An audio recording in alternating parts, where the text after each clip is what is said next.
Yeah, Have you prepared thyself? I think so. It's all in my head, but that's usually how I do things, so it should be all right. Good, good. Well, okay, let's get right on into it.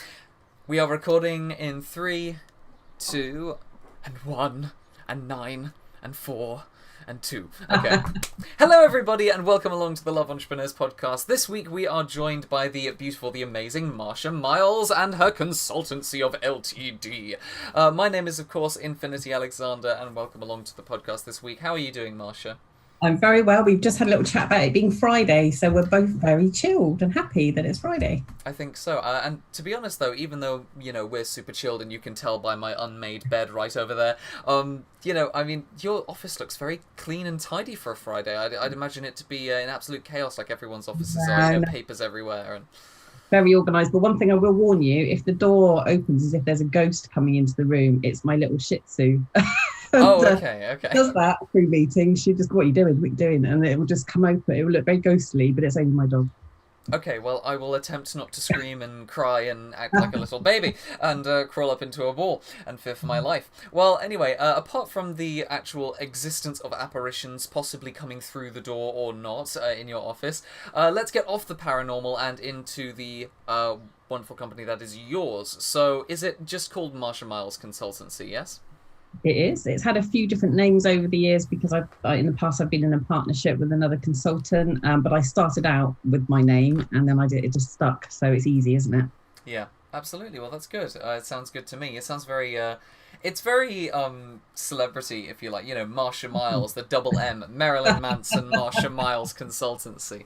Thank you. It's very nice. Anyway, so give us a quick introduction to what the business is, what you do, etc., etc.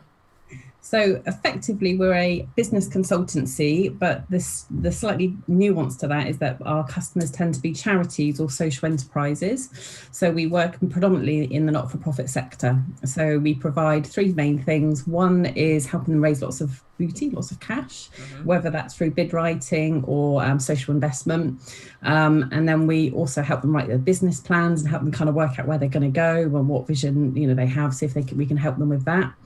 And then I'm really interested and passionate about mental health. So the other part is about making sure people don't burn out and, try and look after their teams and learn some really cool ways of making sure everybody's, kept well so they can deliver their work. Artistic burnout, I know what that feels like. Everyone has their own kind of burnout, but for goodness sake, artistic burnout is just the worst. So cool. Well, thank you very much. And who are you and what do you enjoy doing, Marsha? Because, of course, on this podcast, we like to focus on the people, the personalities, and the places that make us who we are. So, Marsha, give us an introduction to you. Are you a raging Studio 54 discotheque dancer on Saturday nights and then a professional by daytime? My friends will laugh at me because I've literally just moved to Devon. So I've uprooted, moved in with my partner who I've been with just over a year. So I'm trying out new things in Devon because you can do that when you move out of an area, can't you? So as well as being in a relationship with an avid vinyl collector, we've got a music room. And so we're going around markets and stuff at weekends and buying stupid amounts of vinyl, which is very naughty, but very good. And lava lamps as well. That's our next addiction. Okay. we have lots of gigs that we're going to later in the year. So we love kicking back and having a G&T and putting the music on, and that's fab.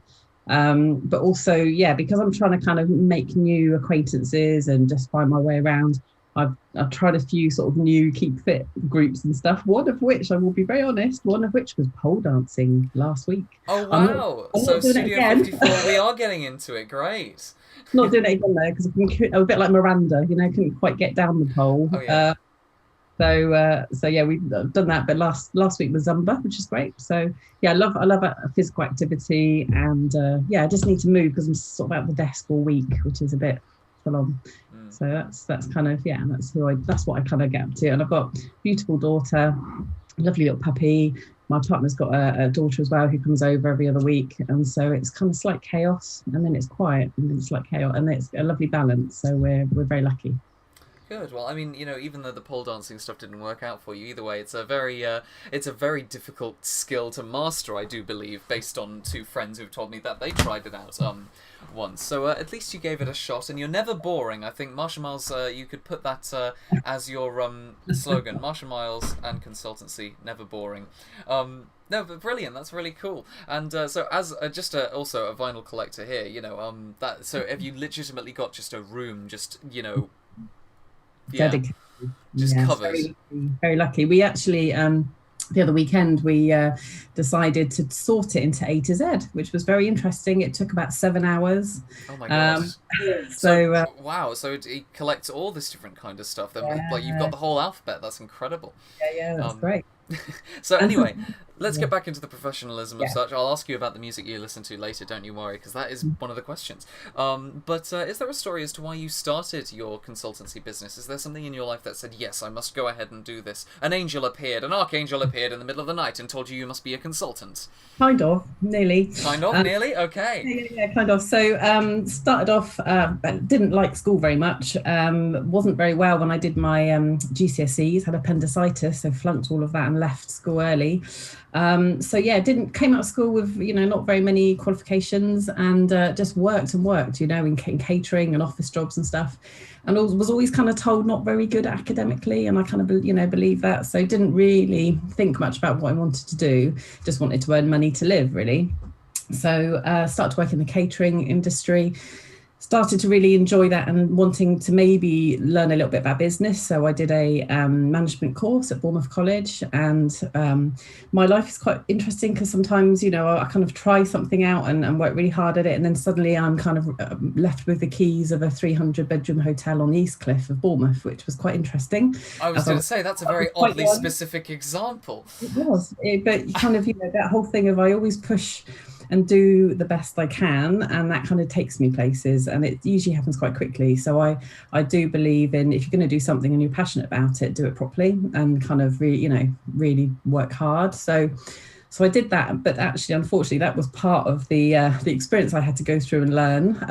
That partying 3 o'clock until 3 o'clock in the morning and starting a shift at 7, probably for 2 years, wasn't great for my body or my head, and so I had quite a big crash actually, and ended up going home and living with my parents, which was pretty stressful because I hadn't lived with them for a long time. So suddenly I'd been doing all this great stuff, and then I was at home, and I had to reevaluate everything, really. So felt like a real step back in that case. Yeah, really did. And actually it was interesting because it took, had a couple of years where I just worked in a solicitor's office on the admin again, just because I wanted to kind of get into a routine and just do stuff that's normal rather than, doing these mad shifts, and get my confidence back, because I would, had to be hit pretty hard by it. So I had sort of quite a few years in what I call recovery from mental health and alcohol as well. So I was, going to meetings and kind of, really piece my life back together and get to know who I was actually as well. So it was an amazing time. I had sort of, in the end, sort of 19 years of, working very actively on my own personal development and my head, and trying to control, the sort of excitement, because I'm a bit like an excitable puppy and like to do things. But also I need to manage, my, manage my stress levels and my anxiety and all of that, So kind of came out of the solicitor's office, and it's funny, I was going to go for a job. I was looking online, I was thinking I'd love to be a paramedic. I've always wanted to be in that kind of flashy, like kind of go and save people, like that really is exciting. You just want to turn the siren on and have the lights going and skip all the traffic. It's a dream of all of ours. That's all right then, that's all right. But instead of finding a job sort of on that job came up at Mind, where I lived. And so cut a long story short, I spent 8 years working up to chief exec level at my local Mind association, doing some fab work with some fab people. The ghost! Doing fab work with some amazing, who I'm still friends with, the team. One of them still works with me actually in my business now, and just really loved learning about mental health. and really sort of enjoyed using my business skills that I'd learned in the hotel and catering, so I knew that hadn't gone to waste. So kind of that took me up to a point where I had been there 8 years and thought, I want to do something else. So I thought I'd just be my own boss. There's lots of people that need people who can help raise money, because I've raised quite a bit for Mind. They need the skills that I've got. Let's give it a go. So I set the business up about coming up to 8 years ago.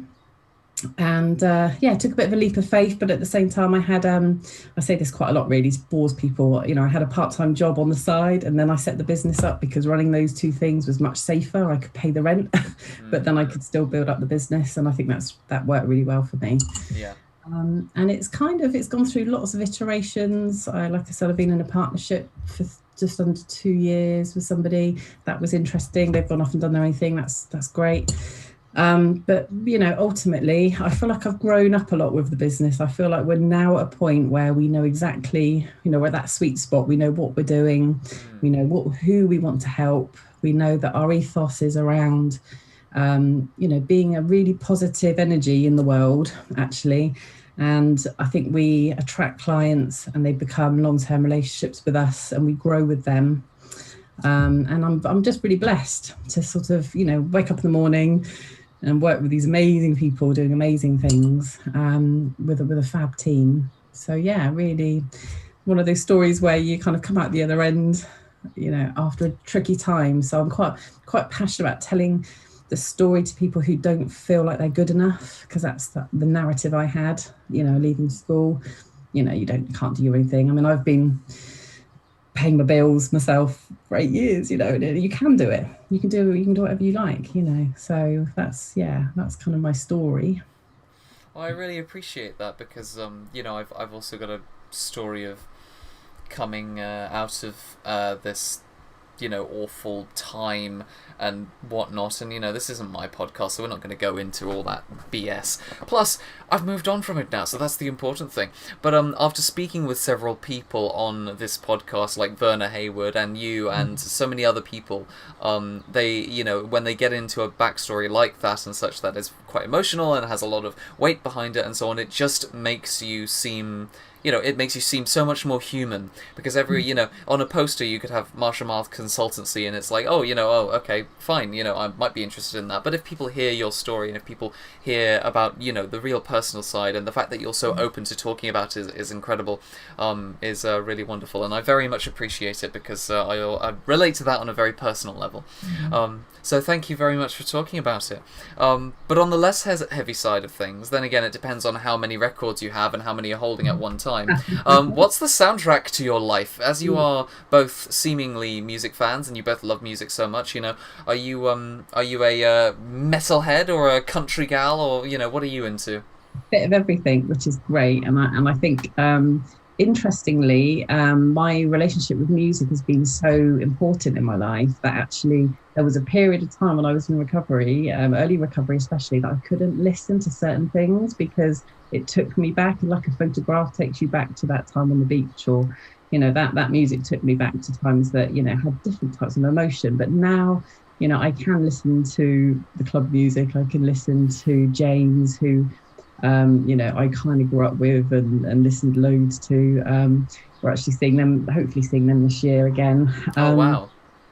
So kind of growing up, I think my first memories of music were my parents sat in the lounge with their record player going with Elton John. And growing up with Elton John mainly was, so I've seen him a couple of times, because he is again a soundtrack of a part of my life, my early life. And his story about recovery is amazing as well. So that's really important. But stuff now, oh gosh, I'm being influenced by my partner. So theres things I'm listening to, like Gary Newman, that I completely missed. Okay. Simple Minds, I missed that. Some really interesting, some really light stuff, and then some really crazy stuff. So like things like Erasure, which is like darkness and light, So, I think it's all about emotion, isn't it? And it's around, I know I can put some tracks on if I'm feeling in a really difficult place. what I can put on, and that can instantly help, but also you do sometimes just need to sit with it and reflect on something that's a bit more difficult, and Nick Cave comes out then if I'm really depressed. Yeah. As long as it's not the sound of silence, I think we're all good. Oh, no. No, okay. Cool. Well, I mean, Gary Newman, he's got some fantastic stuff, other than, of course, the one everybody knows, which is Cars. Yeah. Have you heard Stormtrooper in Drag? Oh, no, I'll make a note of that one. That's got a very catchy bass line and guitar to it, kind of a very abstract song. You can take a lot of meaning from it. I'm personally a big fan of David Bowie's stuff, but his really experimental stuff. So, for example, back there I've got a vinyl with Black Star on it, his final album and stuff. Huge fan of that stuff. Marilyn Manson, We Are Chaos, that album basically influenced my life to the point in which I wouldn't be looking like I am now. I wouldn't be here with you now unless that album came out. So I love the fact that music also plays a very key role and a meaningful role, because some people just listen to music and they just like the sound of it, like teenagers or people of my age, they just listen to their summer jams and it's the same flipping, chorus and everything repeated 100 times over and it really means nothing. But other people can look at something or look at the same song or something like that and then feel as though it's either speaking to them in a great way or it's really, getting them through a tough time because of the messages or just, being there as some kind of alternate one-way conversation, if you like. Speaking to one's soul, if you like, but let's not get all spiritual. No, it's very important, and I think one thing that really interesting story that I'll just share briefly is when I was working for Mind, I applied for some money for music therapy. Yeah, we'd never done. We had a big drop-in centre in the middle of town, and applied for some money. Got it for 3 years, so I could employ some project staff, and we had some volunteer musicians. And basically, the project was to take music into inpatient wards. Right. That's quite cool. That's a little bit out there, and I like stuff like that. So we put this band together, and in my head, when I'd written the bid, I thought, we're going to go into this inpatient ward with little banjos and like little bit, and it would be really nice and sweet. When we rocked up on the very first session that we took the music in, we had amps, we had electric piano. Oh my god! Whole thing, and honestly, we wheeled it all in. Went into the main room. Yeah. Turned it on, and for a minute I just thought, this is going to go one way or the other. It's going to go really well, or going to be asked to leave, and it just had such an amazing impact on the people, and it really stayed with me. And I just think, sometimes you have to take slight risks to bring something like that to people who need it. And I think that for me was, it really stayed with me. There's a youth band that came out of that, and they're still running. It's great. So yeah, I think it's nice to plant things like that if you get a chance, in your life. Yeah, definitely. I mean, there's a great musician. Before we get on to the next question, I'm sorry, Marsha, if I'm rambling or anything. Give me a virtual smack on the wrist if you want me to move on. I've got a bell somewhere I could ring, but I think so. Well, I'm not a butler, okay? We're not going to go that far. No, the Shih Tzu would just come and all the ghosts come into the room when you ring the bell at 3 a.m. on a dark, stormy night. But no, there's a great musician that is called Dr. Steele, and he's very underground. I'm not saying that you would like any of his stuff, really. I'm just saying I'm writing it all down. Okay, so just DR and then Steele as in STEEL. And he had this crazy comedy act, and he was completely off the wall. Not entirely, in comparison to many musicians, he was quite tame, really. But he was, very on the nose about things. He had a great sense of humour, fantastic steampunk-esque look, very industrial kind of metal sound, and rock, and all these different things, mixing up music boxes and silly little puppets, and just fantastic, brilliant mind. And he made these PSAs because his whole idea was that he was this mad, insane doctor that escaped from wanted to create an army of toys to spread fun and joy around the world. And he used his music as his language. So he said music is literally a language, and it can speak to so many people and affect so many things. And I just love that as a human race, we've created something that is so universally appreciated and can be, regardless of language, it can completely change your view on different things, either in life or blah blah blah blah blah. Sorry, I get really into music, so let's get on. That's okay. We both do. That's fine. That's another podcast. That's another podcast, absolutely. So, what is the greatest challenge that you faced in creating Marsha Mills Consultancy? Is there something that, specifically you didn't think would happen, but did happen, that you had to run into and be like, okay, I really need to solve this problem? What's the greatest challenge that you've faced in all of this? I think the greatest challenge over the years has been COVID, really. I think Really? What happened, we were okay. Everything was fine. We only got a small staff team, so it was fine. And then when COVID hit in March, we're a bit like training. So, people have got a training budget and they'll cut it because they if they're like with the recession we had, and I was working at Mind, everything went from training. So, we waited, and we had, I suppose, out of our clients, sort of 50% of them, and I completely understand, pulled everything back in house. So suddenly, within a few weeks, we had lost sort of 50% of our income. And the hardest thing was kind of thinking, right, I'm going to have to let people go.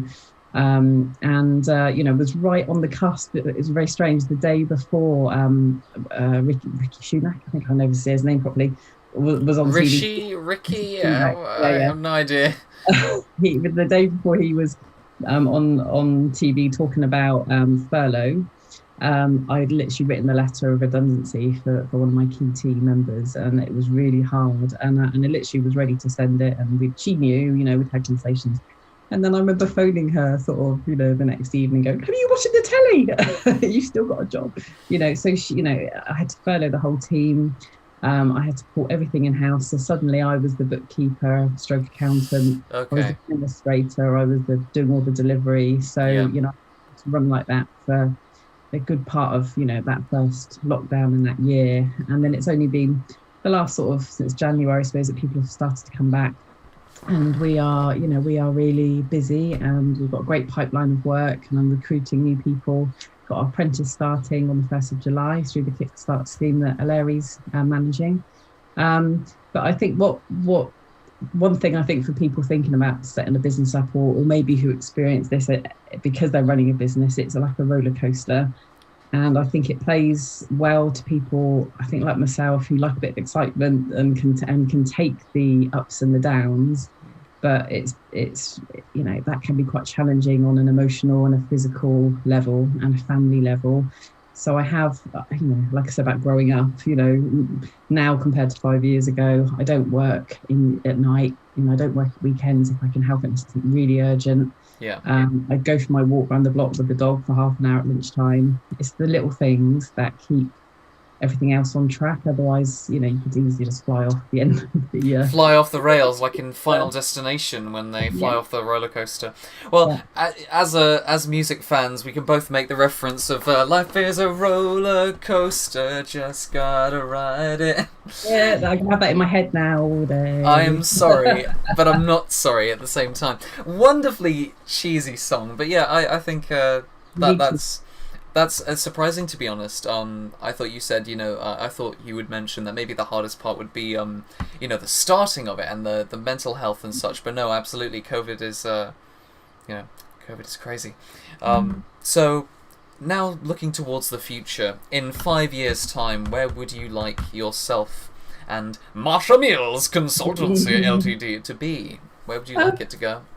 I think, like everybody, just want stability. Just want now to, we've done the crazy ride stuff. We've tried lots of different things, and we just want to be able to kind of do what we do really well for more groups.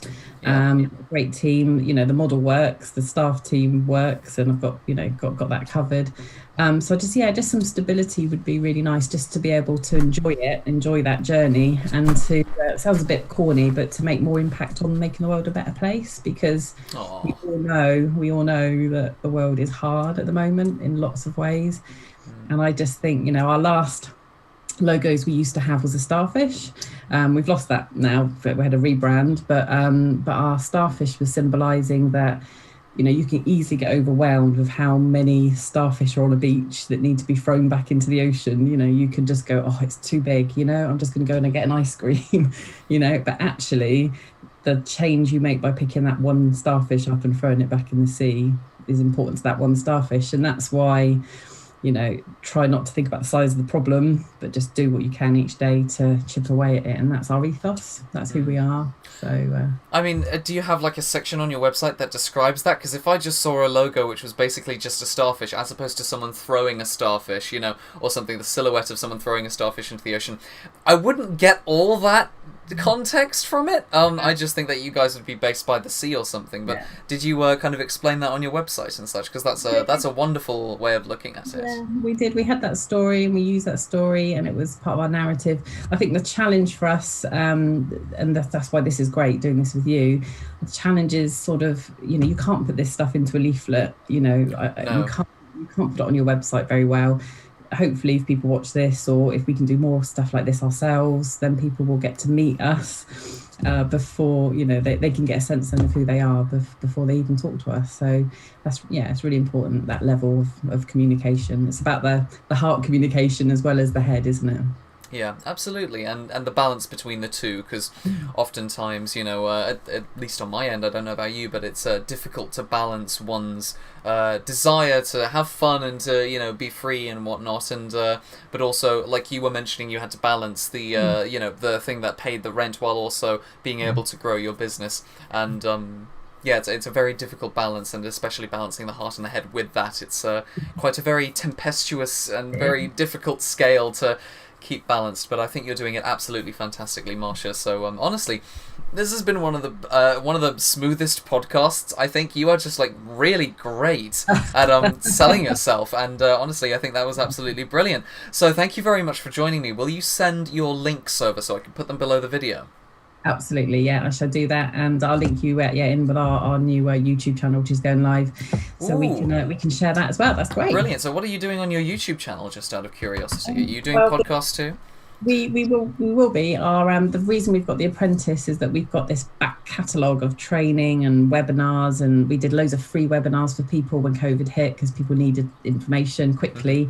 And we have loads and loads of great stuff, but we just haven't been able to get it out because we haven't had the capacity. So his role will be working with my administrator to get all of that up online. So we're going to make everything look nice and tidy and accessible. So it'd be great if we can kind of share that link around with Love Entrepreneurs and, let that be out there. That would be really fab. Well, that's what we do here. We spread the love at Love Entrepreneurs. So thank you for joining the Love Entrepreneurs podcast. I hope this obviously is very fruitful for you and so on. And if anybody is interested, which I'm sure all of you should be by now, if you've got to this point, you're clearly interested in Marsha Miles Consultancy Ltd. So go and check it out, please. Take a look at the links in the description, of course, which I will leave there as soon as you send them over, Marsha. And thank you very much for joining us. Is there anything you want to say before saying goodbye? Keep playing the music. Keep playing the music. Keep the record spinning. Yeah, definitely. Life's too short. Absolutely. And don't be here's a good one. Don't be a broken needle on the record. When it's time to change or flip sides, make sure you know when to do such a thing. Keep that balance. Yeah, absolutely. Good stuff. Lovely to talk to you. Have a great weekend. Thank you very much, Marsha. Thank you everybody so much for watching. Bye-bye. Bye then. Bye.